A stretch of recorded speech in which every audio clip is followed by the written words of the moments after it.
Pre-Islamic Sriwijaya book by Santosaba Part 2. Where did the center and the beginning of the Dharmic original teaching come from, as well as the place of learning? If we drive to the site, Muara Takus, at 13 Kodo Kampar, 2 kilometers before reaching it on the left side of the road, we will see a market. There is a gate that shows the name of the area written, Kodo Tuo. The name, Kodo Tuo, is derived from the word, Kado Tuo. Text literacy, Kodo, does not mean city, but means word. In the local dialect, namely, Kado Tuo, the initial name is called Kako Nan Tua, the old word is 2 sentences Shahada. This is where history records the time when 2.Sriwijaya became Islam. Namely, when Shanghyang Maharajadaraja Indra Brahman studied Islam in the 7th century 2nd year on the orders of his mother, Putih Bungsu, 3rd generation, Si Ampu, of the Kadachuan race, before and after being called Sriwijaya, ordered to write a letter to Umar bin Abdul Aziz to send a Muslim expert. 25 years later, in the 7th century 27th year, a messenger came at the request of Indra Brahman to Abdullah Khattab, through a letter to the Caliph Umar bin Abdul Aziz of the Umayyad Caliphate. A messenger named Abdurrahman bin Abdullah bin Abdul Jabbar was brought in. The graves of the preachers of Islam were consecutive from the time they entered the archipelago. 1.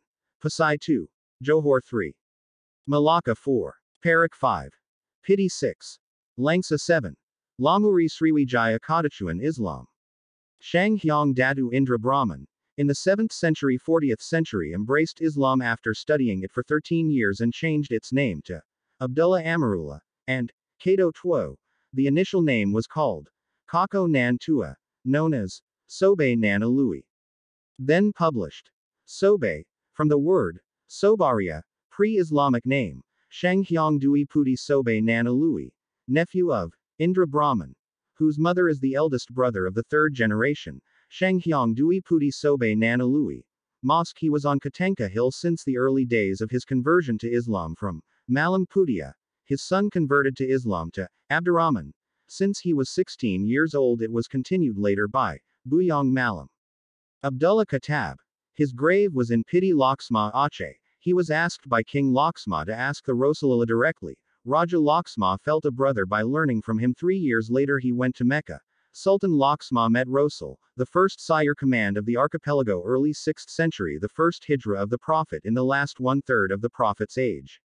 Abdullah entered via Baris at that time as an international port, namely the main door for entry permits that had to go to Baris before going to other areas. Abdullah from Baris to the old mountain where there is a Portabi Padang Lawas temple, and then to Parlak, or the old Delhi. Next to Johor, or Jorik land, which juts into the sea, called Tanjung or Peninsula of Malaysia, formerly close to Malacca. Now in Malacca, he is friendly in Perlak to meet the Sultanate of Johor, named Maharajadaraja Saraputra, which has a mother and legs in Kadachuan. In the past, from the Kado Tuo area, 1 kilo to the Muara Takus site, on the right side of the entrance to the right, this is where the Dharmic original learning complex here remains, the distribution of artifacts showing the former world's oldest university complex. Branched in India, Nalanda, in the pre-Islamic era, named Dharmapala. When I sing 671-695 ad came, only the foundation was seen. Atisa de Pamkara Shranyana, in 1013 AD came here. He studied and was in the palace, Silver Umbrella, for 12 years. This location is to the west to the Muara Takus site, on a hill below which is the village Tanjoang. When Corn de Groot 1858 came here and called it Jandi City, a city with many temples. In the past, from the Kado Tuo area, which is on the left side of the entrance to the Muara Takus site, currently near the gate on the left side to the Kampar River, there was this large area in pre-Islamic times as the dock area released the graduates to spread the Dharmic original. To be exact, the 6th century 4th year, the 11th day of Saka year. Dapuntha Hyang, from the Sriwijaya army, did Marlapas, instead of conquering the kingdoms in the archipelago. This was often done by previous generations. Marlapas is a holy journey. Siddhayatra carries Dharma, namely Dharmic original. This is not Indian Buddhism, marked by his belief in Dapuntha Hyang in God One, which was in pre-Islamic times called Pakayo God Nan Oso, Tiado Rupo, also people in this area until now. Dapunta Hyang made the Siddhayatra holy journey, brought Dharmic original, with 2,213 master graduates from Dharmapala University with his eldest son, Shanghyang Datu Kampala, stopping at the old mountain fostering the people and expanding the temple steadily towards Aceh. To the east and north, stop at Teluk Kuantan to foster people with their second son, Shanghyang Datu Maharaja Buyong, and expand the temple on the hilltop, Boso.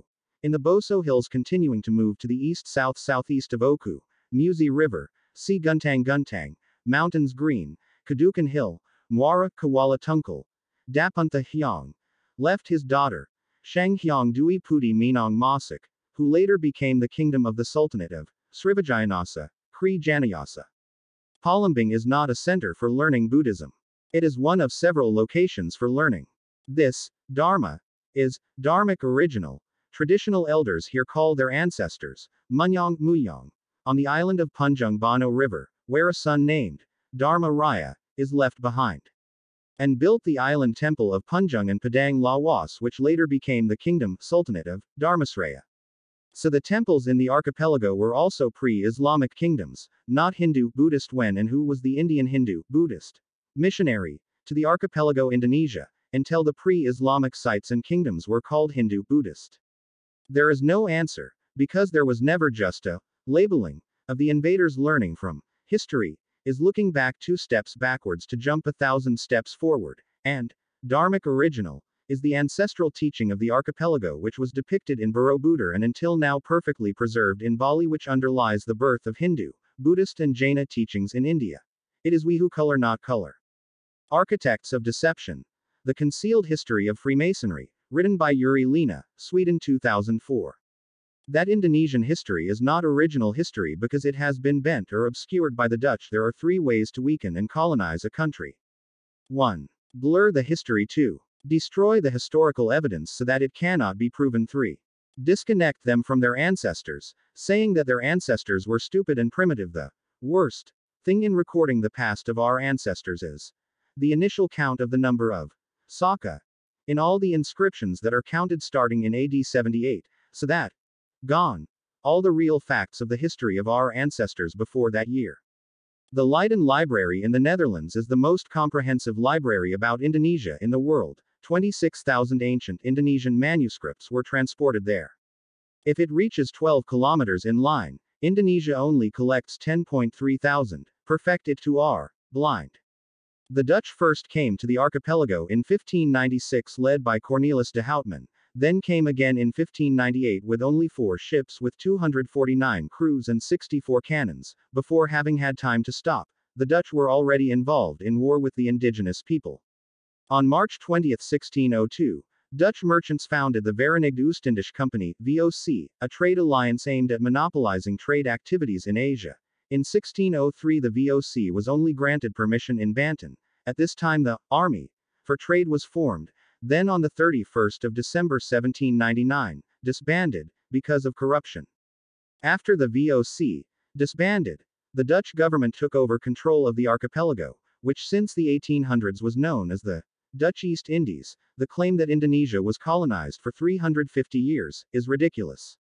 The meaning the VOC only had an army in 1.603. If you add 350 years, the result will not be independent in 1953, and if calculated from the Dutch East Indies government as 1800 plus 350 years equals Indonesia will become independent in 2150 later. The Netherlands never recognized the proclamation of independence on August 17, 1945. For the Netherlands, Indonesia was only independent on December 27, 1949. When The Hague handed over the sovereignty of the Republic of the United Indonesia at De Dam Palace, Amsterdam. The 5-year difference was the failed attempt by the Dutch to reclaim Indonesia, which had already proclaimed independence. It was only in 2005, when the 60th anniversary of the proclamation was, that the Netherlands, morally, acknowledged the proclamation in an indecisive and very vague manner. The arrival of the Dutch in West Sumatra as a result of the Padri War. At that time the Dutch said they would not rule and only to trade. And there was no need to pay taxes, but plant commodities such as coffee had to be sold to them. In the 1860s the price of coffee plummeted, the Dutch crisis and decided to withdraw belasting taxes, the natives rebelled, the Kamang War, the Magapo War, many people were then hanged and shot. This happened in 1908.